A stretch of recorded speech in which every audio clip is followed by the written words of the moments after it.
I've put up a repo on GitHub where you can find the slides from yesterday and also all the code from today and the code I used to generate all the color talk yesterday in the slides. The repo is at my GitHub account, which is tim-salabim, and then it's called geostat 2018.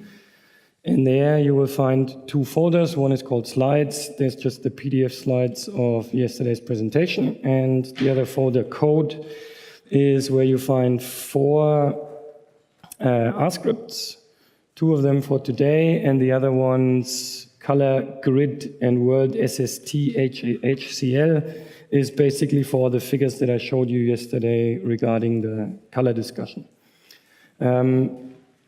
So if you want to follow along now, the mapedit Appelhans and mapview Appelhans are the ones I'm going to go through in this session, okay? Easiest way, I guess, to get them is either to clone the repo, if you know how that works, or you can just click on those, and then there's a little button up here called the raw, which will render them as a raw file, and then you can just go Control A, Control Copy, and then paste it into your editor or wherever you want to paste it. I wouldn't paste it straight away into the R console because then things go on their own, basically. Okay, so as I said yesterday, MapView is intended as a package or as a tool to help people to quickly visualize spatial data. So it's for quick and dirty glances at what you're doing during your workflow stages. At least that's how I understand it. And that's how I define the scope of it. So you can think of it as a way of, or as basically an interactive version of plot, okay? Most of the time you will just go map view, brackets, and then something, your object name, and that's it. Just to get a quick overview of where you are, what you do, if everything is working fine, if you dropped some geometries, or if there's some weird intersection results or whatever. How you can also think about MapView is, to some extent, a kind of a data-driven leaflet version, basically, because it tries to be smart at some points and tries to handle things for you so you don't have to worry about them. I'll show you what I mean with that in a while. So I'm just going to go through this script. So I'm going to load a couple of libraries that I need for this script. Obviously, MapView. I'm going to load SF because I'm doing some operations later on. I'm going to load Leaflet because Leaflet has one of the data sets that I'm using here.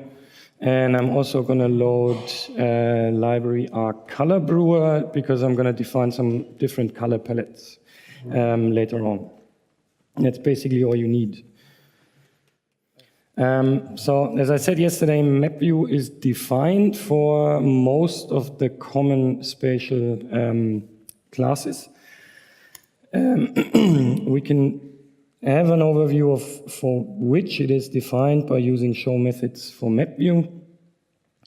You can use MapView directly on things like a bbox class, which is of the SF package.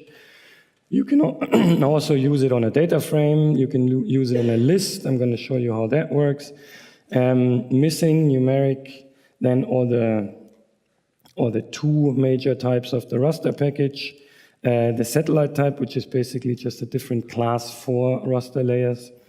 SF objects, SFC objects, or the SP objects. And then also now, since the last C-run version or CRAN version, stars. We have limited support for stars for now, because quite frankly, I don't quite grab or get to grips with the dimensions of the stars objects quite yet. So I need to talk to Etza about this.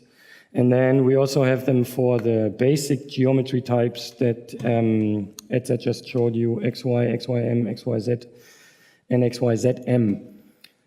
So quite a bag of methods or classes that we support. In case you ever have, I don't know, some package that provides a different class, but you want to have a mapview method for it, go to the GitHub page and raise a feature request issue, and I'll try to implement those as well. Mapview works on its own when you don't provide any spatial object. It will generate a, here we go. Maybe I'll make that a bit bigger. Can everybody see this? Not so much because it's so light, but can everybody read the code? That's something I should have asked in the beginning, I guess. So, no objections, so I'm gonna guess that's a yes. Now, what you will get when you use mapview is always basically a set of 5 different base layers. So you're rendering stuff on a map, okay? These maps are all projected in Web Mercator, and mapview will always do the transformation to Web Mercator for you on the fly when you use the function. So it doesn't matter what CRS your data is projected in, it will always transform them automatically for you. You have to keep that in mind because sometimes when you try to reproduce that with leaflet, it won't work. And sometimes you see warning messages that it doesn't work or that it shouldn't work, but it does work. And that's because mapview does it on the fly for you. So what you get always is a map canvas that you can play around with. You can zoom out, you can zoom in, you can pan, and you can change the background maps. We have a very light background map as the default, because that's usually quite good to highlight the coloring that you apply or might not apply. Then we have a very dark canvas as well, which is if you have very light colors that you apply, it's better to see them on a dark canvas, obviously. We have the default OpenStreetMap, which sometimes doesn't load. And I don't think it will load in the browser either. No, it will.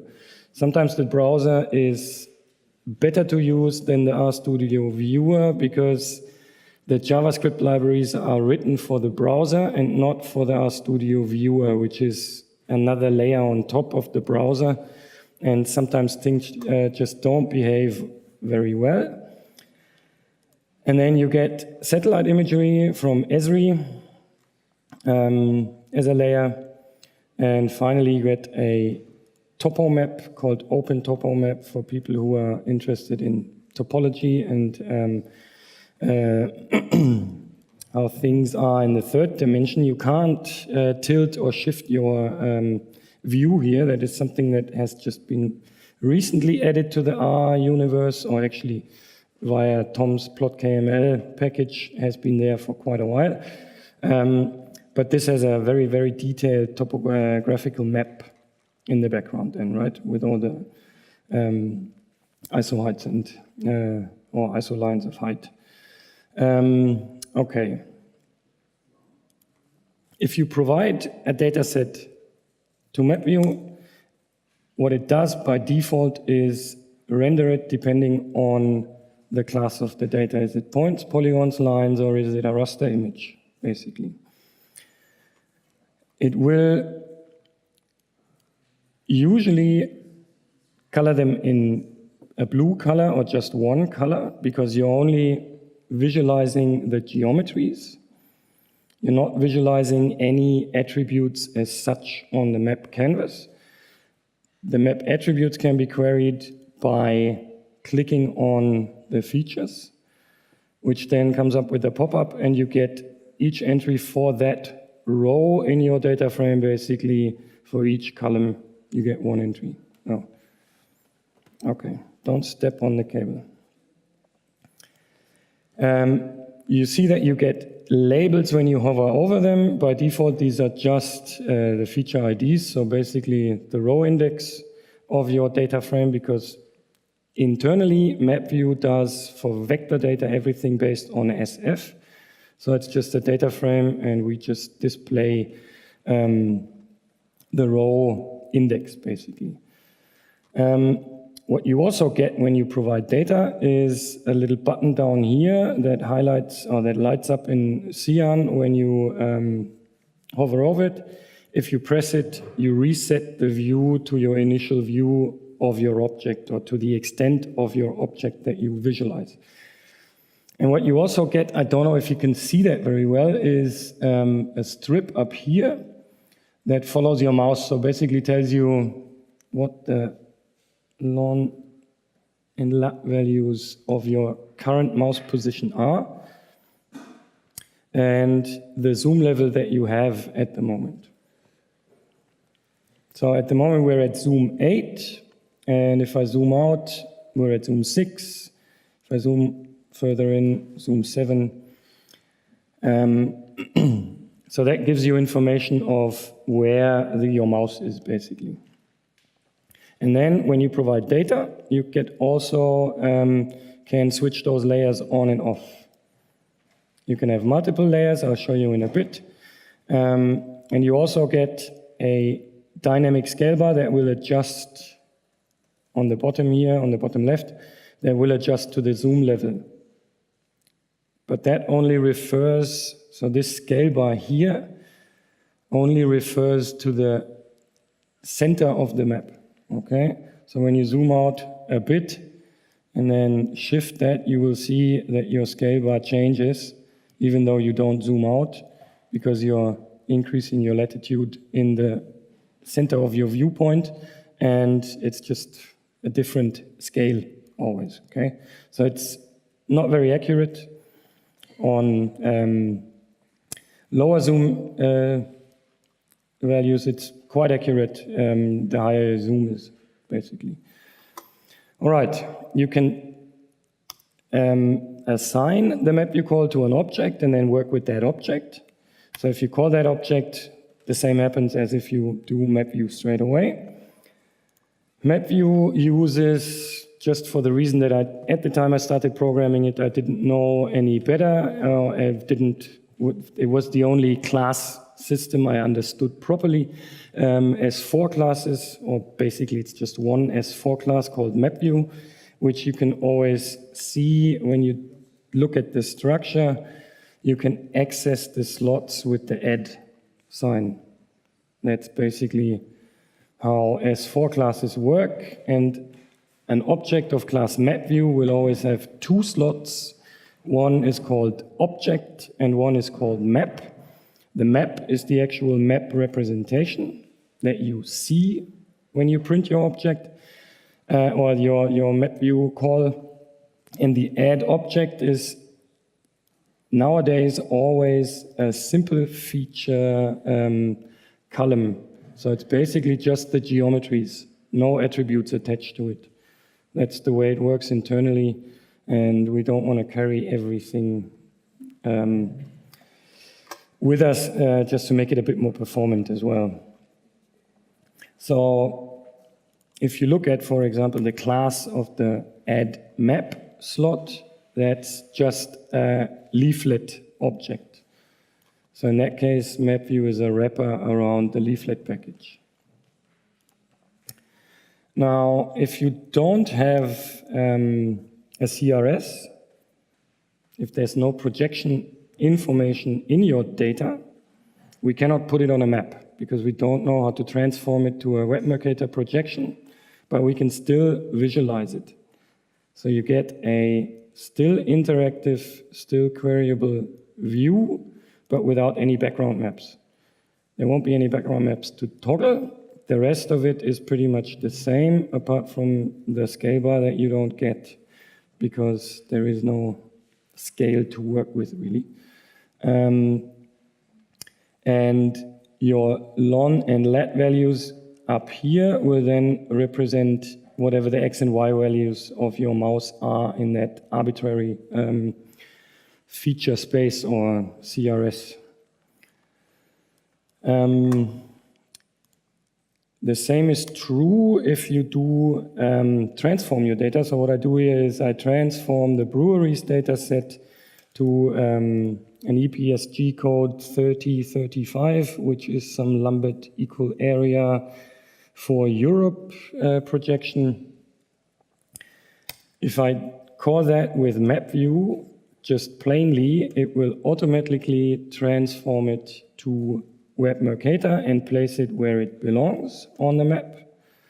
And you get the correct longitude and latitude values for your mouse up here. If you set an argument that is called native.crs to true, you get the representation of your untransformed points. So up here now you see that the longitude and latitude values are actually not longitude and latitude anymore. They are just the x and y coordinates of the Lambert equal area projection that we defined. So it should be pretty fail-proof that you can just try to throw at it whatever you have as a spatial object, and usually things should work out. You can visualize all sorts of stuff. So if you get lines, it's basically the same thing. You get a blue set of lines because you didn't specify any attribute column to... okay, I'm not doing anything, so I don't know what's happening there. We can see polygons, and we also can render raster images. Now, for raster images, we have by default a feature query that basically displays the values of the underlying rasters by mouse over. Okay, so whenever you go over a pixel, you get the value that this pixel represents in your raster, which is quite a neat feature, I'd say, and it took me ages to implement that, and I needed help to implement it because that's hardcore JavaScript, which I don't speak. So by default nowadays, you get a legend whenever things are colored. A raster layer will be colored by default because it doesn't make sense to not color the values of the raster layer. And whenever you switch off your layer, the legends are linked, which is quite nice because whenever you have 5 or 6 layers and you have 5 or 6 legends here, you won't see the legends anymore because you've run out of space. Okay. Then this was more or less a thing that I was interested in, whether it works or not, because pretty much every data that you plot on an XY plane is spatial. So why shouldn't you be able to use SF and mapview to produce a scatter plot of whatever you want? And that turned out to be quite easy. So you basically just tell SF that your coordinate columns are whatever attributes that you want them to be, X and Y, and then you have a arbitrary projection XY plane, and you can use mapview to view those. But because we don't know what features of your data frame, so I'm converting Franconia, which is this data set here, to a data frame, and then I say map view of the data frame, and it will print you a rather long error message where it says, oops, arguments xcol and ycol are missing because you need to tell it which attribute columns of your data frame you want to put on your x and y axis. Okay, so if I say I want xcol to be shape length and ycol to be shape area, then things should work, and you should get a data, just a normal scatter plot, which is obviously not really helpful because it's not scaled very well.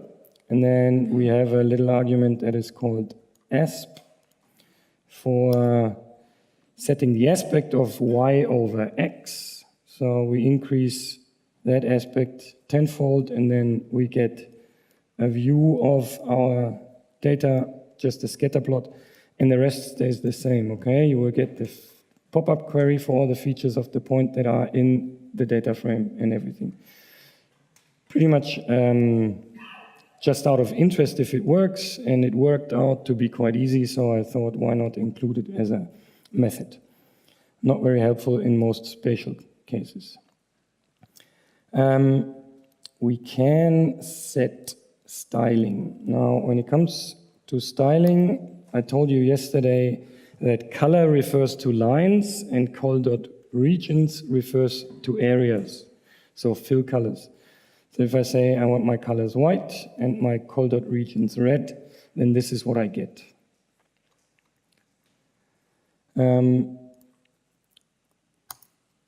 As I said, mapview tries to be smart and is somewhat of a data-driven mapping application. Whenever you supply color that is really light, so has a very high luminance, then we automatically switch to the darker background color as the default, because it wouldn't make much sense to have a representation like that where you don't see anything, right? So don't be surprised when all of a sudden your background is is dark. You can specify, because usually mapview just grabs the name of the object that you pass to it and uses that as the name of the layer, which you will see down here, and the home button, and also here to toggle the layers on and off. You can supply a layer name, which you can do via the argument layer.name, and to color your points according to one of the attribute columns in your data, you use the zcol, right? So you have xcol, ycol, and then zcol. I also borrowed that from SP speak of spplot, which was the default or the go-to plotting method a few years ago. So if I do that, I get a nice color representation of the year of foundation of each of those breweries. Sometimes you might not want the default color mapping, but you want to get more control over the breaks that you supply for your colors. There's a argument called add.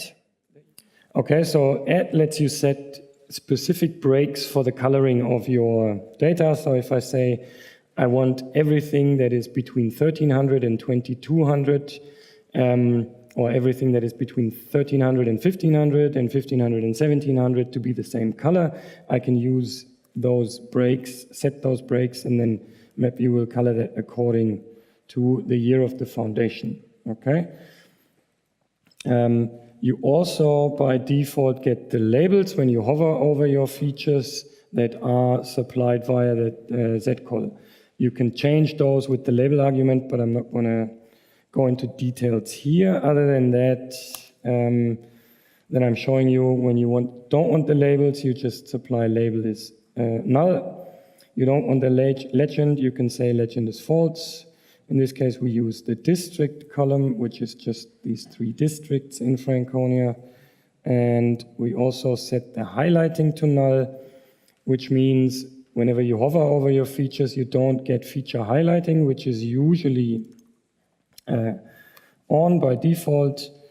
So when I do that again, you see that when you hover over these geometries, it will highlight the current or the currently hovered over geometry, which is quite nice for identifying multi-polygons. So when I go here, I see, okay, this is part of that one actually. And this happens quite often with multi-polygons, multi-line strings. Then you see instantly which ones belong together. So it tries to help you there.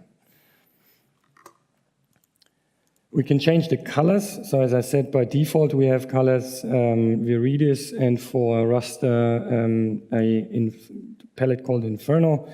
But you can use any color creating function that takes an argument n, which is basically the amount of colors you want to create from a set of base colors linearly interpolated. You can create those with a function called color ramp palette, which comes from the base package. And here I'm just going to use one of the brewer palettes, set 1 it's called, and then use that to style my geometries in a different way, okay? You can supply colors directly as well. So in this case, I'm going to use orange, violet, and blue, but you have to make sure they are in the same order as your geometries in the data frame, because otherwise they all get mixed up. So that's up to you to handle that then. Okay, so if I do that, I then see Mittelfranken is orange, and then we have violet, and then we have blue.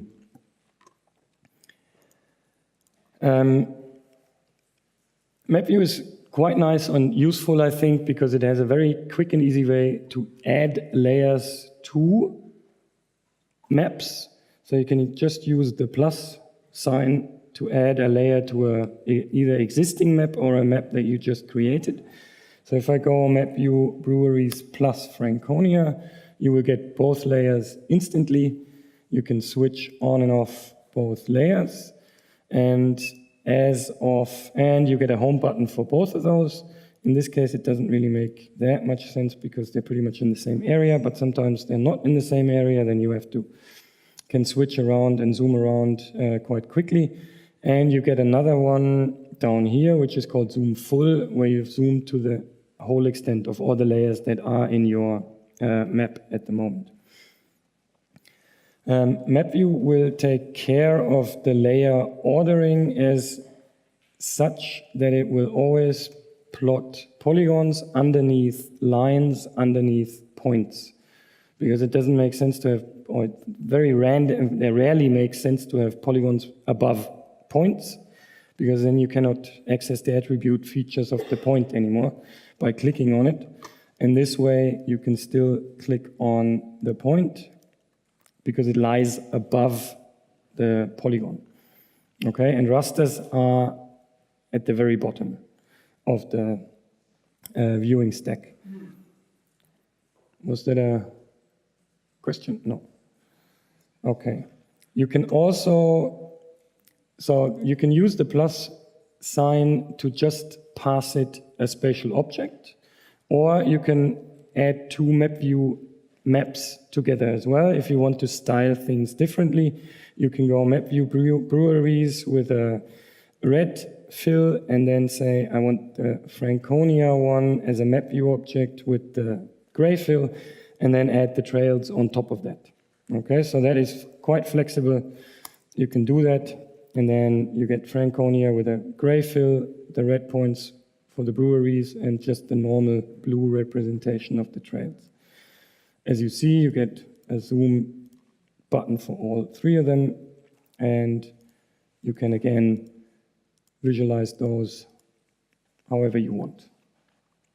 Or, which is quite nice when you work or do something in an lapply or a loop where you fill a list recursively or incrementally, you can just supply a list of spatial objects to MapView as well, and then it will do the same thing. It will just do MapView of the first plus MapView of the second plus MapView of the third.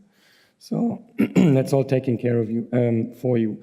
If you have list objects, you can also style those independently by supplying lists of, or list arguments to, or list calls to the actual arguments that you have. So we have list breweries and Franconia as our objects to be rendered. And then we want the Z call for the first one to be founded and for the second one to be district. So we put that in a list object. We want the legend only for the second one, so for the Franconia one, and the home button only for the first one, and not the second one, and then plot trails on top of that as well.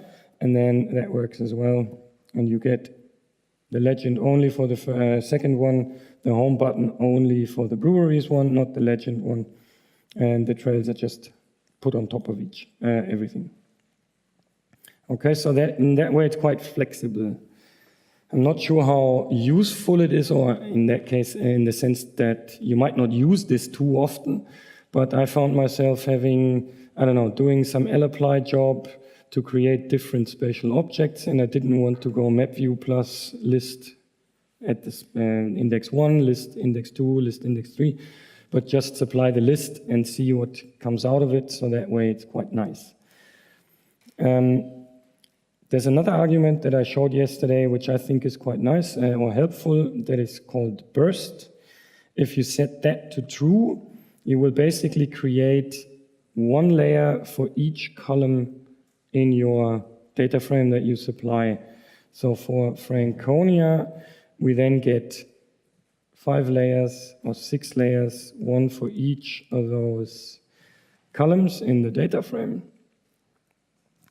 And you can visualize those differently from each other.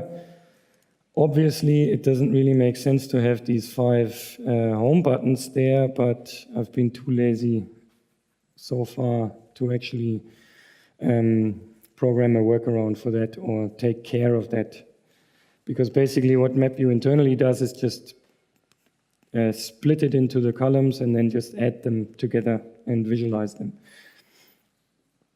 Okay, there's another argument which you won't find in the help. It's a so-called hidden argument, which is called hide. If you set that to true, most or all but the first layer will be ticked off, so not rendered by default. Okay, so they will not be shown by default, because if you plot them all over on top of each other, it doesn't really make sense, because the alpha value of the fill is not 1, so it's not completely opaque. But I did that deliberately to still be able to see what's underneath the polygon, for example, where we are, like the content of the map underneath the polygon. And you can take that a bit further, so whenever you supply a zcol argument, so one of the columns of your data frame, and then say burst is true, what it will then do is make one layer for each individual entry in your column, which doesn't make overly much sense for continuous data, because you basically get 1 point for each unique value in your column, but it makes sense for something like the districts in the map view, in the Franconia data set, so that you now have straight away 3 separate layer objects here, okay? And you can use those to visualize things. So that might help you, because MapView is taking it off you to have to create this kind of stuff. And I found myself to have this done quite often. And I got a lot of bug reports regarding that functionality as well. So I think people use it quite a bit. Okay, so much for the basic functionality of MapView. Are there questions so far? No, I would maybe advise you to try, while we are doing this, load your own data in and try to visualize it and just play around with it a bit. It should be fairly fail-safe. Okay. There is a function that I called view extend, which is intended to do what its name suggests. It lets you view the extent of your spatial object, which is quite handy. If you have 2 million points, you will wait for ages to render them, and then things will break down because it's too many points to handle. But if you want to know, are they located, where roughly are they located, you can just use view extend, and then you will just get polygonal representation of the extent of your data. And when you click on that, you just get the xmin, ymin, and xmax and ymax values of your extent. As I said, there is a method for the stbbox function, because the stbbox basically does exactly that. It gives you the bounding box of your spatial or of all your geometries. So you can also use that, and it will do exactly the same. So whenever you create a bounding box, you can plug that into mapview as well. It works together with mapview, so you can use the plus sign also for the view extend, because it's nothing else than a mapview call internally, so things work as expected. By the way, that nasty representation of the legend here is nothing I can do anything about. That is a, I don't know, I'd call it a feature maybe in Leaflet rather than a bug. It basically tries to save space by checking the width of the legend div, and when it's wide enough, it tries to put 2 columns, but we only have one item for the second column, which is the NA color, so it always looks a bit funny when the title is too long. If you set the title to a bit less, then the NA will be rendered down here, and it looks a bit nicer. But as I said, the scope of mapview is not to provide or for you to be able to produce nice maps as such that you can present to people. It's to quickly help you in your workflow, so I don't worry too much about these things, okay?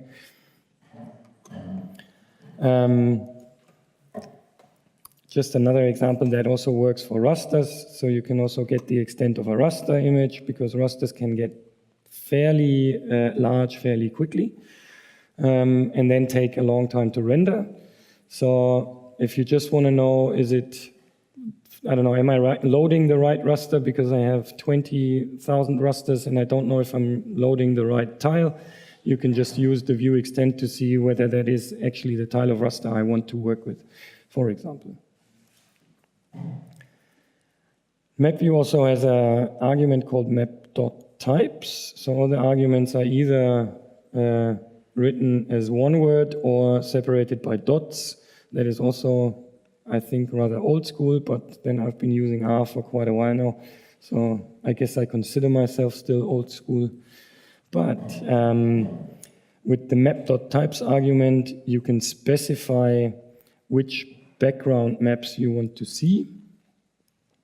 So in that case, we're saying take the background map that is called map Stamen Toner, and one that is called NASA Gibbs VIRS Earth at Night 2012. And then you won't get the default background maps, but the ones that you supplied to the argument, and can render those. You can find them here. I've put the link here. There's a nice preview page for that, where you can basically see all the background maps that Leaflet provides and that you can use. So there's a whole heap of those. For them people who like heavy metal, there's even a heavy metal one. So, and I don't know, for the people who like Western, there's one rather in a Western style, and I don't know. There's heaps of those, and there is also some which are basically updated regularly, I think, like modis, swath paths that you can visualize as a background, but sometimes these things don't work very well, okay? These are just random selections of different maintainers, and I would say there's a few maintainers that are really reliable, and some of them are not very reliable. So OpenStreetMap, for example, is a very reliable provider, and so is Kato, and so is Thunderforest. But the closer you get to the bottom of this list, the less reliable they get, and things might not render anything. But this is where to find your views, okay? I don't know what this is. This doesn't even work. So See, not very reliable, some of them. Okay, pop-ups. As you realize, mapview does create pop-ups by default, which is rendering the attribute table for the row of your feature ID. That is a function that mapview has that is called pop-up table, which by default renders the whole data frame.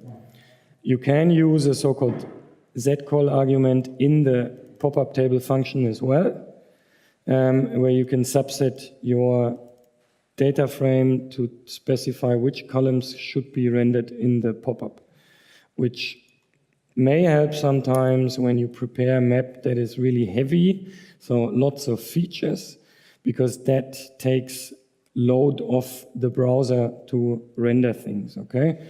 So here we specify brewery, village, and founded, so you get brewery, village, and founded, and you will always get the sticky geometry as well, because it is sticky and it's always there, and mapview just takes whatever gets in. Pop-up table is compatible with leaflet, so whenever you make your own leaflet map, I'm just doing a very basic leaflet map here, just add some tiles, basic OpenStreetMap tiles, and then add circle markers from the breweries data again, and then provide the pop-up is the function pop-up table of the breweries again. Then I get the pop-ups here in the leaflet style, because mapview actually has its own CSS for rendering the pop-ups, and if you use the pop-up table function with the CSS supplied by the leaflet, because you're not using mapview in this case, then you get the CSS as it is supplied by leaflet. So it's a bit more plain, the whole thing. But it still works. Then you can also supply graphs, images, and even interactive graphs or interactive HTML widget-based visualizations to pop-ups. mapview has functions for those, and I'm going to show you a little example here where we use the SP package, so some data from the SP package. We use lattice to create scatter plots, and I'm going to show you how they look. So basically, what we're doing is we're getting the Muse or Mäuse, because I'm German, I say Mäuse dataset, and then we create a scatter plot of copper as a function of cadmium, and then basically for each of the points, we change the color of the point so we can highlight the relationship at that point. So for the first point, this is what we get, okay? We get a data frame, a scatter plot where the point 1 or point 1 is highlighted here as a red dot, basically. And you can supply that list, which is basically a list of scatter plots now, P. You can supply that to a pop-up graph function that mapview supplies or provides for you. And that takes a bit longer to render because it has to render all these graphs. But what you then get is your normal mapview map. And whenever you click on one of those, you get the graph representation. Yes? No, that is using lattice at the moment, which means the underlying rendering engine is the grid package on which ggplot2 is built as well. So you can use ggplot2, you can use base plots, it doesn't matter. The way this works internally is it either encodes it as base 64 encoding and then supplies that to the browser, or it saves it as PNG temp files, copies them to the right location, and whenever you render them in the browser, it knows where to find them, okay? So it doesn't matter. The same is true for interactive graphics. So I'm showing you a very silly example here, but what I'm going to do here is create a map view map of one point, which looks like this. So we have a background map that is just the satellite image, and we only have this one point with the normal pop-up table. But I can use that map object, and I have to use the add map slot here, because map view as such is not a HTML widget, but the add map slot returns the leaflet part of the map view object, and that is a HTML widget, and that we can use to visualize in our pop-up, which in this case doesn't make sense at all, because we then have a map in a map.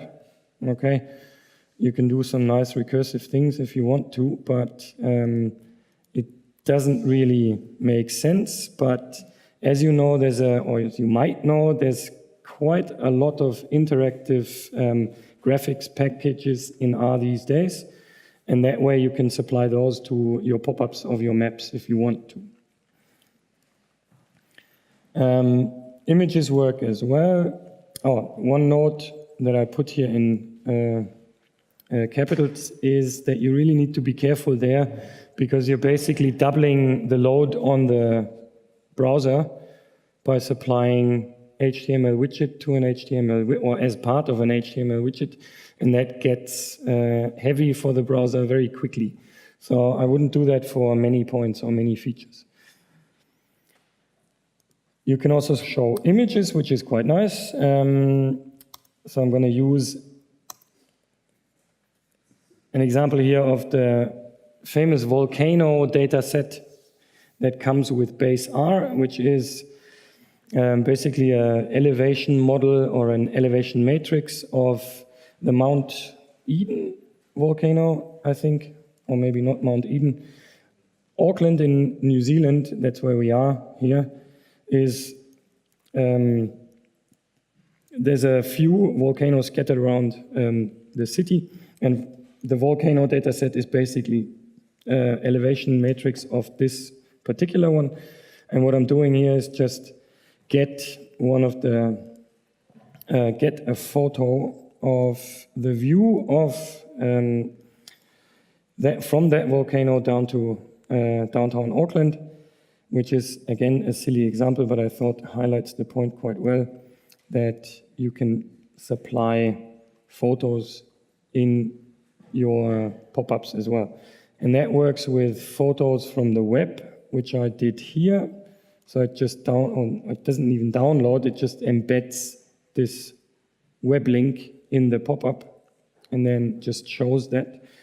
But it also works with photos that you have stored on your computer. You can just pass it to them and then do it like that.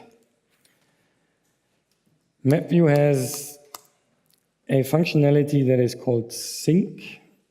If you want to visualize different maps of the same area or of the same geometry, and you want to compare them in a way that you don't have to switch between the layers all the time, you can use sync. And what that will do, I show you in the browser because I have more space there, is basically give you a synced view of your maps. So whenever you pan around, each of those 4 maps will be synced, and wherever you are with your mouse in the one, it's kind of hard to say now. So I'm with my mouse cursor, I'm in the top left panel here, and you will get this red circle which highlights the position of your mouse in all the other panels. And everything is synced. So whenever you zoom in to the extent of this raster layer, for example, you see that you're right in the Franconia data set. So if you zoom out here, you don't see your raster layer anymore. Okay? So that way you can sync multiple maps, and it even allows you to specify which maps should be synced. So there's an argument called sync, where you can supply a list of panels to be synced. So in this case, I'm going to link 1 and 2 and 3 and 4. And so if I do that, I'm again going to open this in the browser. Then I'm just linking those first 2 and the last 2 are synced as well. But the other ones are independent from each other. So 1 and 2 are independent from 2 and 3. Okay? And what I also did here is to say that I only want one column in the view, so I don't get a grid view, I just get everything, all the 4 maps in one column. You can also go n-col equals 4 or n-row equals 1, then you will get 4 maps in one row. Okay, now given that there's or the majority of people here work with raster data on a daily basis, there is a few raster specific functions in mapview. One of them is called view RGB. Whenever you have a raster stack of different bands of a satellite image, for example, you can combine these bands to create a RGB view. There is, most of you may know, a plot RGB function in the raster package, and view RGB is basically the same, just on an interactive map. So in this case, Poppendorf has, or this data set called Poppendorf, that is because it's centered on a little village called Poppendorf, so that's why I called it Poppendorf, has 5 layers, so you can combine those layers however you want, and just say, this argument is actually, I should write this here, RGB,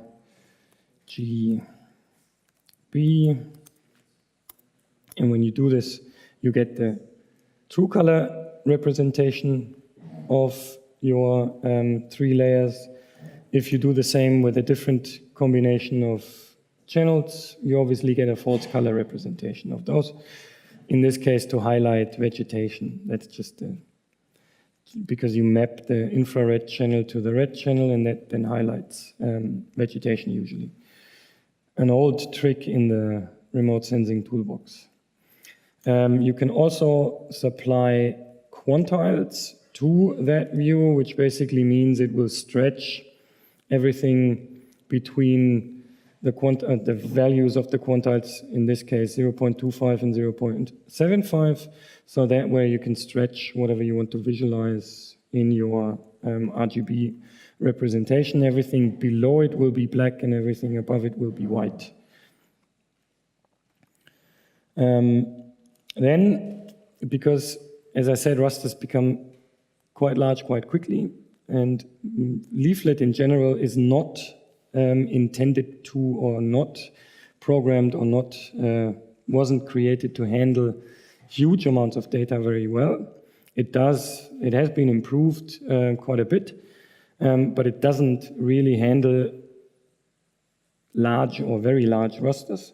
And that's why we wrote a little function that is called plane view, which does handle large rasters. So I've used this function to visualize the complete natural Earth data set, which I think is, I'm not sure. Does anybody know the data set, natural Earth?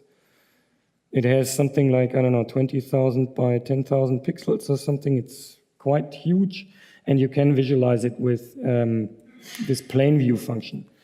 Plane view is basically a HTML widget by itself.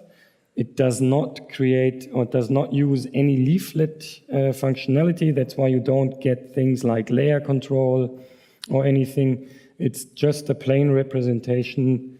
Basically, it turns your raster into a PNG and visualizes that on a canvas, browser canvas, and gives you the ability to zoom in, zoom out, and has few more functions that we implemented because, well, I didn't implement. I had a person implement this, and he thought it would be nice to have anti-aliasing as well if you hit the space bar and stuff like that. So everything is described in the help page that you can do with the keyboard shortcuts. Be aware that whenever you press Control, when you pan it around, it actually accelerates the panning by 2.5. So you're panning your image away from your mouse quite quickly. He implemented that to, if you zoom in very far, then you can pan much quicker to the edges or within your raster data. You get a legend, you don't have to have a legend, so you can just say legend is false, then you won't get the legend. You can also use the add argument to set the breaks that you want to visualize. So it basically colors everything that is in between your breaks with the same color. And if you supply a raster stack to plain view, it will automatically try to create a RGB representation. So you can just use that in the same way and create an RGB view of the data or of your raster stack. And it also has the same argument quantiles. So you can use that in the same way. Okay. Good. Then there's another nice feature that I was actually made aware of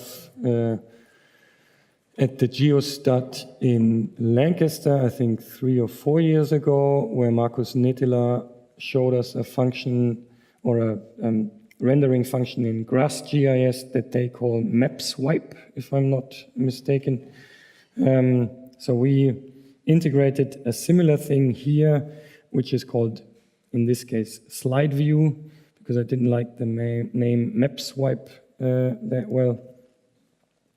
So what that does is basically it allows you to compare 2 raster layers on top of each other by using your mouse to slide the view between those. So whenever you use the mouse and go to the right side, it will put the left image on top, and whenever you go with your mouse to the left side, it will put the right image on top. There is a small bug in there at the moment, because those images up here should not be the images of the full extent, but should be legends for the color mapping. I'm not sure where that comes from. Something must have gone wrong recently, so I will try to fix that pretty soon. But in the end, you can zoom in and then really have your pixels compared by like this, okay? It might help you to have a before-after kind of, I don't know, in natural disasters or whatever, get an overview of what did the area look like before the disaster and after the disaster. And then, quite fancy, I would say, there's a function called cube view, which enables you to visualize a whole raster data cube, so a whole raster stack in 3 dimensions, and enables you to flick through each of the layers. I'll show you that in a second, and I'm going to use the browser again. So by default, it is rendered as seen from top, but then you can use your mouse and move it around in 3D however you want, and use your keyboard. So whenever you use the page up and down buttons, you will flick through each of the layers in the Z dimension. If you use the left and right keys, you flick through the Y axis, and if you use the up and down buttons, you flick through the X axis, basically. So you get kind of, I think they call them Hofmöller representations here on the sides. Be careful, the handling of the rotation is a bit tricky and it gets messed up quite quickly. But for you to know where up and down is, we provided a little 3-axis representation down here. So yeah. So this is using a library called 3JS, which is used for 3D representation in the browser. And that is, I think, quite helpful to maybe understand dynamics in time or in space quickly, okay? You can also style those, so if you want to have them in a different color and at different breaks of your visualization, you can use pretty much the same arguments as you would use in mapview as well. Okay, so here if I now go press the page up and page down buttons, you see how I flick through, because what you see here is Mount Kilimanjaro in Tanzania, and the data is representing NDVI values for a 1 year every 16 days, I think. And then you can quickly see how the NDVI changes through the seasons, okay? So you get a dry season where it's rather dry or not as green, and then at the beginning and the end of the year, you've got the rainy season, and things just get much greener, right? Okay. Then mapview has, because usually you don't want to supply too many arguments because then it gets tedious to render something quickly. Mapview has options that you can set globally for the duration of your R session. So I'm going to use those here to set the base maps globally now. The raster palette, so the palette, the default color palette used to render raster data, and the vector palette, the default palette to use to render vector data. The color to use for NA values, and I'm going to set the layers control position, which is basically the little window that lets you toggle the different layers in the background maps. And if I set that and now use mapview without supplying any of those arguments, you see that my layer position is now at the top right. The background maps are different now.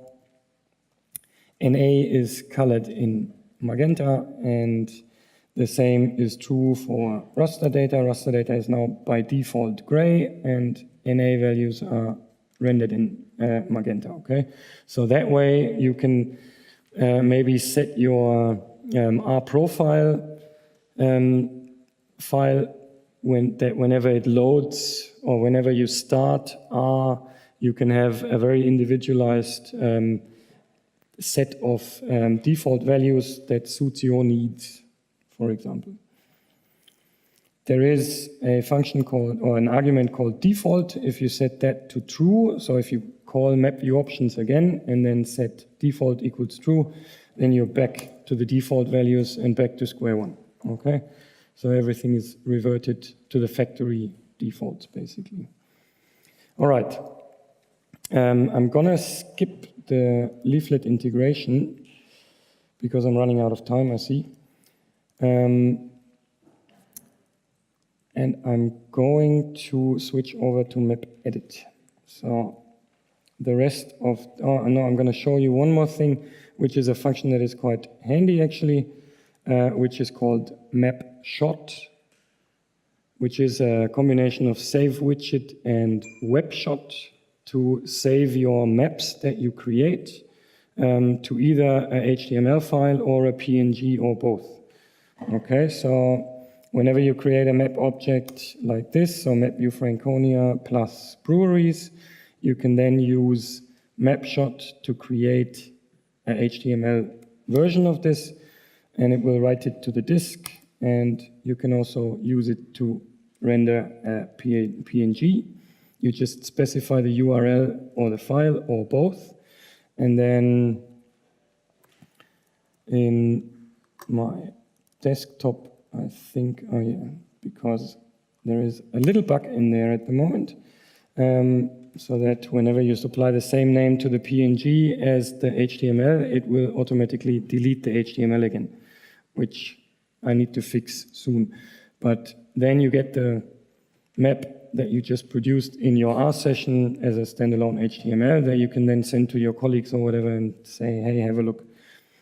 Or you get a PNG, and by default, we remove all the junk that you don't need in a static view, like the layer control and all those things. And the home buttons, because they are useless here, okay? All right, so 20 minutes left for mapedit, which is, I guess, enough. Are there questions regarding mapview so far? Yes. Okay. The question was if it's possible to have a time series representation with some sort of slider that you flick through the different points in time, if I understand correctly. No. It is currently not possible, though that has been asked at a leaflet extras package repository on GitHub quite frequently, and it's half implemented, but that is a very, very hefty JavaScript code or coding exercise, which I personally will not be able to do. I just put out a tweet on Twitter that Leaflet Extras needs a maintainer, so at the moment nothing is happening with Leaflet Extras. It's just stale, sitting there, nothing's happening. It's working as far as it's working, but whenever things break, they won't get fixed at the moment. So whenever you know somebody who's inclined or is, I don't know, has some intention to spatial or is inclined with spatial analysis and does speak JavaScript and has a heart for the R community, please let them know that they might have or could take over the maintenance of that package. So for now, no, it's not possible. You can do that whenever you use Shiny and program that for yourself, but not out of the box. Any other questions? Okay. Then mapedit. Let's restart that session. Clear that one here. Yes. Okay. As I said, mapedit is intended not as a GIS system. It's intended to enable quick and easy drawing without having to leave and fire up your GIS system. So you don't want to leave the R console or R Studio because you just want to move a point from A to B or whatever. And I said there's basically three functions that we have in mapedit. One is called draw features. If I use that and assign that to an object, obviously you always need to assign that to an object because otherwise everything you draw will just evaporate into thin air whenever you save it because there's no object to save it to.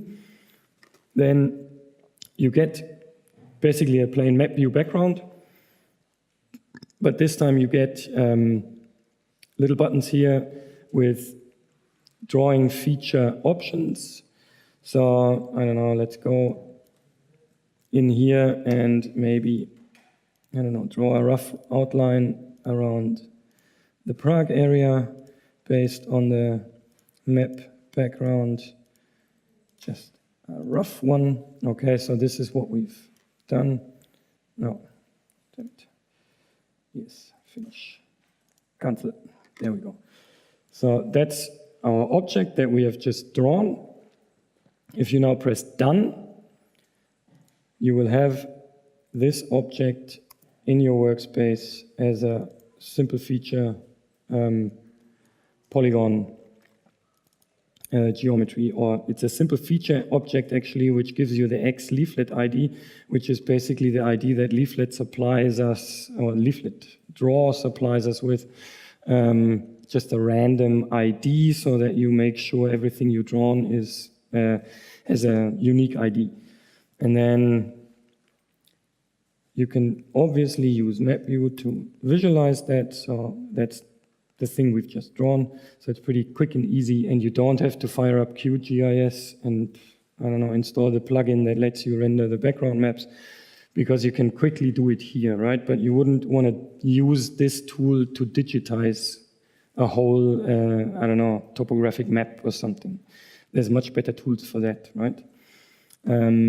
We had an issue here that Robin alluded us to, that the precision of the coordinates wasn't enough whenever you draw at high zoom levels, but that has been resolved now. So you can draw at zoom levels up to 25, I think now, which doesn't necessarily make sense because there's no background map available at those zoom levels anymore. But then you might want to draw on top of a raster where you have that zoom level, right? You can use the draw features function and supply a map that you've created earlier, so a leaflet or mapview map that you have supplied earlier as your base, basically. You wouldn't be able to do anything with the features that you have here, but you can use them as a reference. So you can use any spatial features as a reference plot for new features to be drawn. I don't know. What we can do is just set some markers here. I don't have a really clever, useful example, and maybe, I don't know, draw a bounding box around here and then save that. And then what we get back is what we've just done, basically. Okay, so this is what we've drawn. Here we still have the problem that we have the points underneath the polygons and we can't access them. This is something I need to work on, but that will change, obviously. So, quick and easy drawing of things. Robin did something where he digitized the outline of a few buildings in the city of Leeds or whatever, and that actually works quite well. You don't have to leave your beloved R console or R Studio to do that. Now, if I go and want to say edit some features, you can use the function called edit features. Here, I'm just going to edit 2 line strings, and I'm going to leave the viewer again because I get more space here. I'm going to delete one of those, so there's a little rubbish bin down here. Oh, let's do it like this maybe. Is that better? Okay, so there's a little rubbish bin here that you can use to delete things. So you just click on them and they're gone. And then make sure you save those. Yeah, that's why you assign them, never assign them to the original object, I would say. Assign them to a new object. And then with this one, you can edit things. So every vertex that exists here can then be moved, or you can add new vertices, okay? So you might want to, I don't know, digitize your lines in a different way and make sure you always save this, otherwise you've done it in vain. And obviously you can easily create non-valid simple features because now they self-intersect, right? So be careful with this. With great power comes great responsibility, as they say. So if we do this and then go back here, then we can see our edited features are colored in red here, and our original ones are the blue ones. So we see that we deleted one and edited the other one. One thing where we like my colleague Christoph is here, and we do a lot of geocoding in our work, and many times geocoded points just don't come back quite correctly. And that is one time where colleagues and I regularly use this. And this here is an example of a point that is supposed to lie at an address called 7 The Spur in Christchurch, New Zealand, because that's where I lived for a while.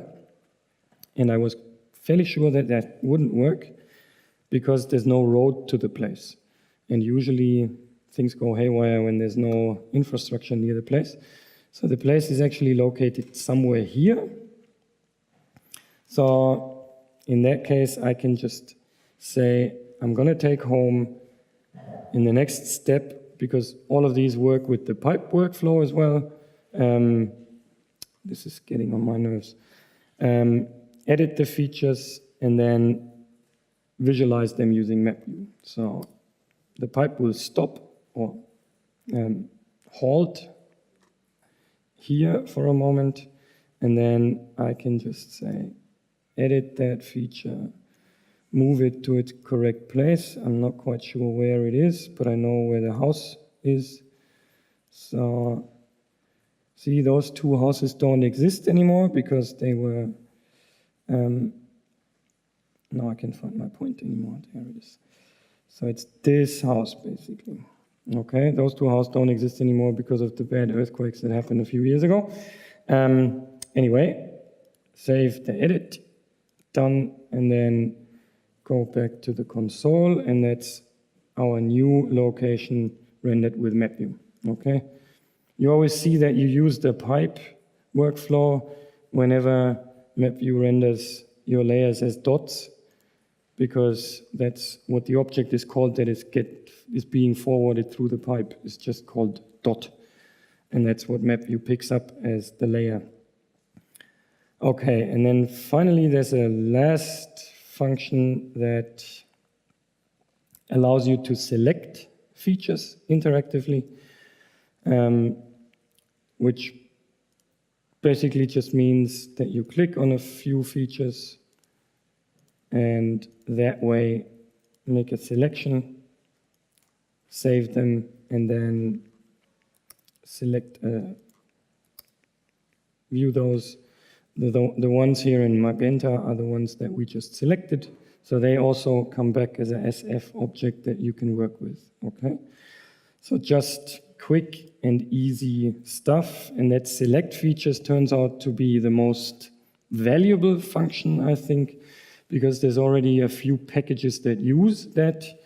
One, for example, to download MODIS data, where they basically give you a world map with all the tiles that exist and let you click on it, and then you get the automatic download of the MODIS data, or another package that uses LiDAR data or functionalities for working with LiDAR data, but LiDAR data is usually quite large, and so they also have a functionality to let you select from your catalog, basically.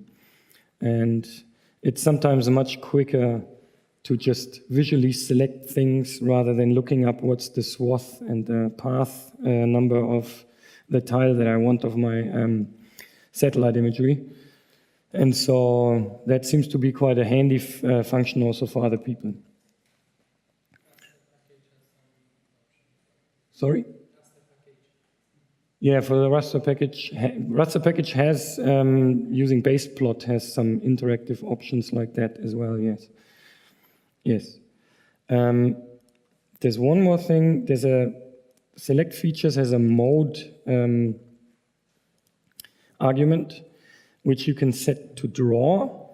Per default, it's set to click, which is basically what I've just shown you. So you click on the features to select them, and if you use draw, you can use just draw features, basically. I'm just going to draw a line through here, and then finish that one, and then say, okay, it basically, what it does is just, it selects all the features that intersect with that line, okay? It does also have it's called OP, for operation. Maybe I'll rename that to be more in line with the SF package, which basically allows you to set the predicate functions like disjoin, intersects, contains, to do the operation in the end that you, between the feature that you drawn and the feature that you want to select. So if I say st disjoint, for example, and just draw a similar line again. It's always a bit hard to be, or to have this in a reproducible way. But if I do that now, and then basically what I get is everything but what I just, the features that intersect the line that I just drew. Okay, are there any questions regarding mapedit? Yes, you could let's just do that. Let's say select features, let's say breweries, because that makes most sense for points, I guess. So if we do that and then zoom in here, maybe, I don't know, take the rectangle and just say this, done, and then go map view, select, then you will only get the ones we've just selected. Yes. So if there's no other questions, I would say use it, throw, edit, whatever you want. And if you find anything that doesn't work, come and talk to me. I'll try to fix it, maybe on the spot. And if not, I'll try to fix it for the next release on GitHub. Okay, thanks.